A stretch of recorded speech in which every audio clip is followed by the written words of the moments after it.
Olá, bom dia amigos e amigas aqui do canal Dica de hoje quarta-feira, dia daquele vídeo sem enrolação. Já acabamos o mês dos dividendos, mas acabei trazendo aqui para vocês hoje Unipar, que é uma empresa que pelo menos desde 2017 é uma grande pagadora de dividendos também. A gente vai entender um pouquinho disso, por que isso está acontecendo, e no final vamos falar um pouquinho sobre as projeções aí para 2024 da Unipar. Tá? Então a gente começa o vídeo logo depois da vinheta. Enquanto isso, aproveitem para colocar lá nos comentários se vocês gostam ou não, se tem carteira ou não Unipar, e curtam o vídeo e se inscrevam também no canal. A gente já começa.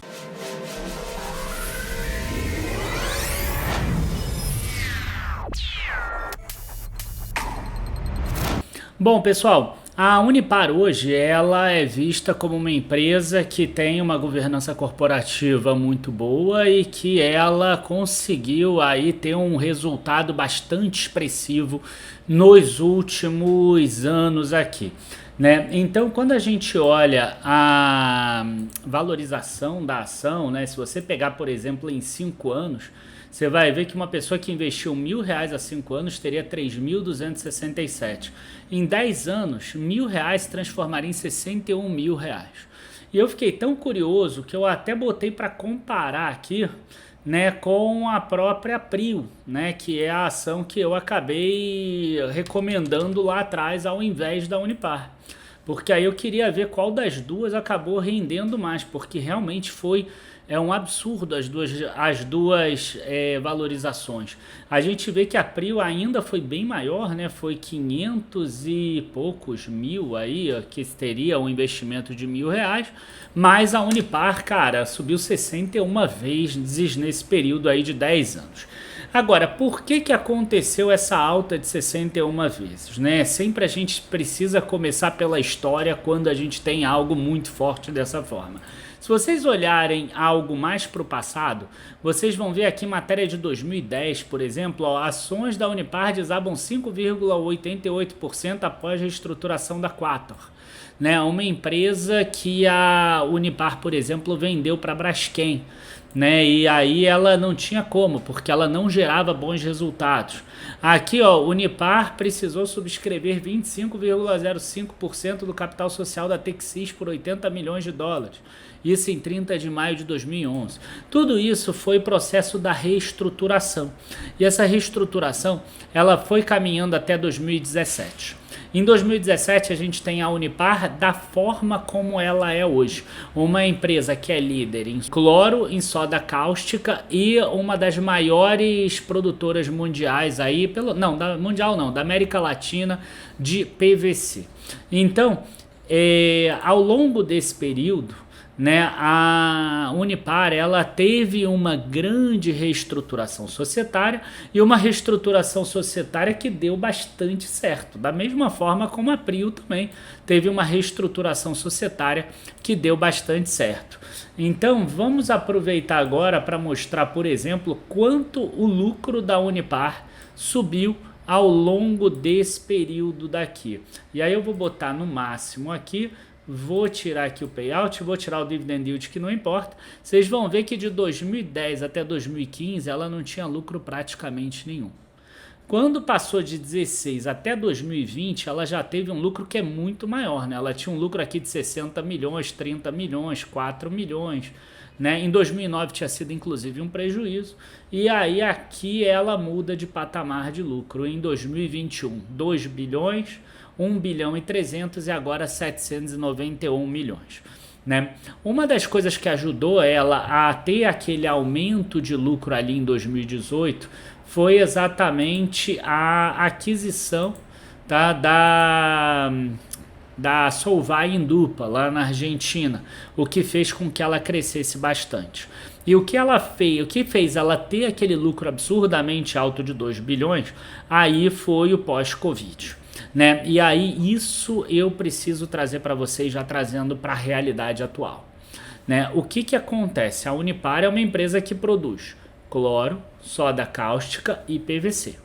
Logo, ela está atrelada a 2 pontos principais, que é o que eu sempre falo aqui: volume e preço.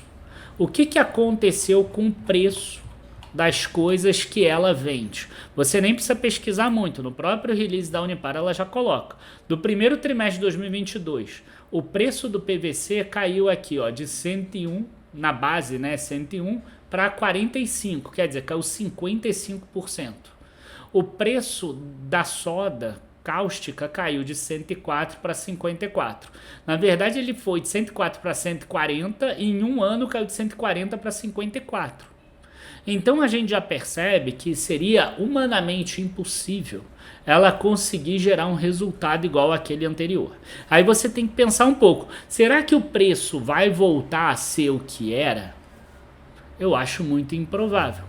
Porque a gente tem um mundo que naquele período ali de 2022, com a guerra da Rússia e da Ucrânia, ele jogou o preço de todas as commodities lá para cima. Não foi só a soda cáustica, né? Foi a proteína animal, foram os grãos, foi soja, foi milho, foi petróleo que foi lá para cima, foi minério de ferro, foi a liga ferro-cromo da Ferbasa que a gente falou aí na semana passada ou na retrasada. Então tudo isso fez o preço disparar. E aí eu aproveito, né, para também falar o seguinte: a gente tem preço que está lá embaixo e provavelmente ele não vai recuperar aqueles valores anteriores. Mas a gente tem volumes aqui que aumentaram ao longo desse período. Por exemplo, a produção da empresa agora teve uma expansão da planta de Santo André que foi finalizada em julho de 2023. Com isso, a capacidade instalada da planta passou de 160 mil toneladas por ano para 189 mil de cloro líquido, de 180 para 213 de soda cáustica líquida e de 37 mil toneladas para 129 mil toneladas de ácido clorídrico. Então, o que eu gosto sempre de falar aqui? A empresa pode até recuperar aqueles valores do passado, mas ela vai precisar produzir uma quantidade muito maior do que aquela e com uma eficiência maior também. O que significa ela melhorar a eficiência? É algo que ela já vem fazendo, por exemplo, com a energia elétrica. Ela já tem algumas usinas hidrelétricas, tem algumas usinas que geram a própria energia que ela acaba consumindo. Tá? Então, essa energia, por exemplo, é um formato que pode trazer para ela resultados. Quando a gente olha os resultados da empresa, a gente vai ver que o resultado ainda está em queda, né? E teve um impacto ali da desvalorização cambial da Argentina. A gente viu isso em várias outras empresas, na Vulcabras, a gente viu isso na Minerva, a gente viu isso na Ambev também. Todas as empresas que tem lá na Argentina, elas acabaram tendo uma receita muito para baixo, porque é o efeito do IAS 29, e é assim mesmo que é contabilizar de quando você tem uma hiperinflação em um lugar. E aí a gente vai ver aqui, ó, 52,9% inferior ao terceiro trimestre de 2023 a receita, excluindo-se os efeitos da inflação e desvalorização cambial na Argentina. A receita líquida ajustada seria de 1,2 bilhões, queda de 6,9% em relação ao terceiro trimestre e 20,9% em relação ao quarto trimestre. Você vê que mesmo sem isso, mesmo sem a questão cambial da Argentina, que afetou muito, né, afetou aí uns 500 milhões mais ou menos da receita, mesmo assim seria menor do que o terceiro trimestre e bem menor do que o quarto trimestre de 2022. O EBITDA, 83 milhões no quarto trimestre, redução de 70% em relação ao terceiro trimestre. De novo, excluindo a inflação e a desvalorização cambial da Argentina, 236 milhões, o que ainda assim seria uma queda de 24% em relação ao terceiro trimestre e 32% em relação ao ano passado, principalmente por causa de preço. Tá? E o lucro líquido, 161 milhões. Aqui a gente não fala sobre efeito cambial, porque você tem o ajuste lá no resultado financeiro. Então a receita e o EBITDA estão acima do resultado financeiro, e aí no resultado financeiro ela teve um ganho de 81 milhões que compensou a receita menos o custo. Então isso é forma de contabilização. Então aqui no lucro líquido você vê que é um lucro 161 milhões que foi maior do que o EBITDA, porque já teve essa contabilização aí do IAS 29 trazendo de volta para o resultado. Mas se a gente pegar esses 161 milhões aqui, você vai ter anualmente 640 milhões de lucro. Se você pegar nesse EBITDA aqui 236 milhões do quarto trimestre e jogar para frente, você ter de 236 milhões de EBITDA, você vai ter em torno de 1 bilhão, um pouquinho menos, 960 ou 950 milhões de reais de EBITDA. Tá? Se a gente pegar esses números aqui, de 640 milhões e 930 milhões, a gente botar aqui, a gente vai ter uma empresa que vale mais ou menos, tá? 10,5 vezes lucro, se ela pegar o lucro do quarto trimestre e jogar para frente. Quer dizer, se esse preço se manter mais ou menos estável e se o volume de produção continuar mais ou menos estável. Tá? E a gente vai ter um EBITDA, um EV sobre EBITDA, o valor de firma de 6,74 bilhões, dividido pelo valor EBITDA aí de 1 bilhão mais ou menos, a gente teria um EV EBITDA de 6,7 vezes. Tá? Não é algo assim extremamente barato. Tá? Em relação a outras empresas industriais químicas. Mas é um preço que já traz alguma margem de segurança, porque a gente pode estar num preço já mais baixo do que o histórico que a gente imagina para esses produtos que ela vende. Além disso, a empresa já demonstrou que ela, crescendo a produção e etc., isso tende a pegar lá no futuro. Então, assim, eu não vejo como algo ruim uma compra de Unipar, mas eu acredito que tem outras empresas, inclusive do setor químico, que são melhores do que a própria Unipar nesse momento. Tá? E para a gente terminar, né, uma outra forma de você querer comprar a empresa seria baseado em dividendos. Né? Eu acho que a empresa vai pagar ótimos dividendos, então você compra a ação. E aí a gente tem que sempre lembrar que o dividendo nada mais é do que uma parte do lucro da ação que é distribuída de volta aos acionistas. Quando o lucro é maior, a empresa distribui mais. Quando o lucro é menor, a empresa distribui menos. Tá? Então a gente consegue perceber aqui, ó, que a empresa aqui, ó, em 2021, ela teve um yield por ação maior. Vamos botar por dividendos pagos aqui que fica mais fácil. Ó. Em 2021 ela pagou R$ 15,44, em 2022 R$ 13,95. Agora em 2023 só foi 3 e pouco. Aí o que acontece aqui? O cara fala assim, mas se ela voltar a pagar R$15, se ela voltar a pagar R$13, aí ela dispara, ela vai a cento e poucos reais. É verdade, só que para ela voltar a fazer isso, ela tem que voltar a ter aquele lucro de 2 bilhões, que a gente já viu que parece meio irreal. Outra coisa também é interessante da gente ver aqui na ata da reunião do Conselho de Administração o seguinte, a empresa teve 787 milhões de lucro, 590 milhões vai ser reserva de investimentos. E 196 milhões, que corresponde a 25% do lucro líquido ajustado apurado no período, quer dizer, 25% do lucro é o menor patamar que ela está pagando de dividendos, representa aqui ó, R$ 1,56, tá? Por Unip 6, tá? Que é a mais líquida, vamos calcular sempre para a Unip 6 para o vídeo também não ficar longo, e 0,40 que daria 1,96, esse seria o dividendo da empresa. Só que a empresa resolveu distribuir dividendos adicionais da conta de reserva de investimentos anteriores. Então aqui aumentou mais R$ 1,08. Então oficialmente com relação a 2023, a gente teve aqui em torno de R$ 3,06, R$ 3,05, alguma coisa nesse sentido. Se a gente pegar e botar no preço da ação de hoje R$ 66, você também não daria compra, né? Uma empresa de 4,5%, 5% seria uma empresa que precisaria reportar aí crescimento.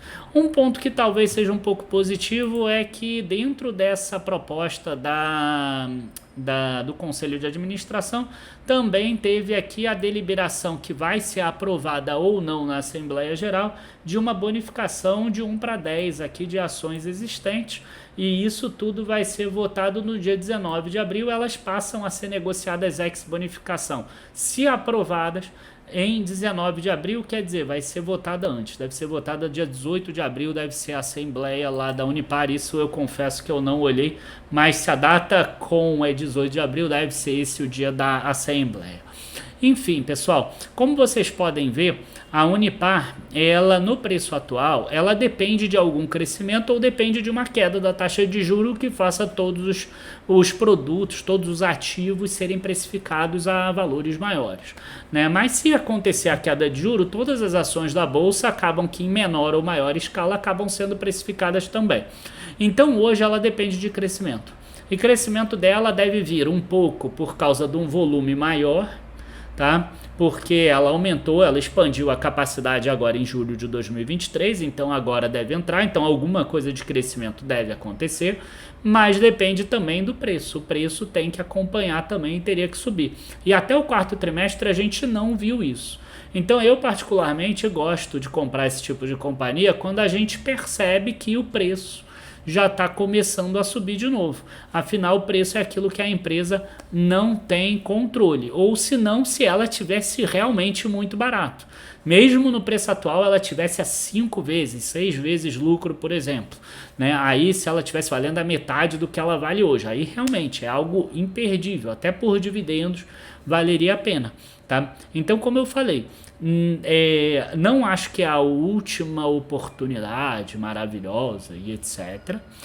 Para uma pessoa que vai fazer aportes regulares, começar a comprar agora não seria um problema, porque também não está extremamente caro, nem está cara, vamos dizer assim, ela está num preço justo, vamos dizer, tá?